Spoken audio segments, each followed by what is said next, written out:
ধনতেরাসে জমের দীপ কেন জ্বালানো হয়, কোন দিকেই বা জ্বালানো উচিত, দীপদানের শুভ মুহূর্ত কখন জানুন।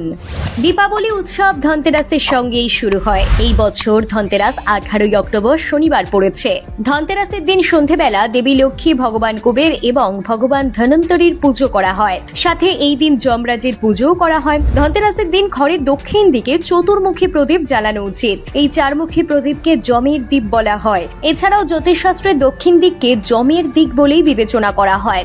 বিশ্বাস করা হয় যে ধনতেরাসের দিন দক্ষিণ দিকে জমের নামে প্রদীপ স্থাপন করলে জীবনে সুখ সমৃদ্ধি বয়ে আসে, বাড়ির নেতিবাচক শক্তি দূর হয়, ইতিবাচক শক্তির প্রবেশ ঘটে। পঞ্জিকা অনুসারে ত্রয়োদশী তিথি 18 অক্টোবর 12:18 শুরু হবে এবং 19 অক্টোবর দুপুর 1:51 শেষ হবে।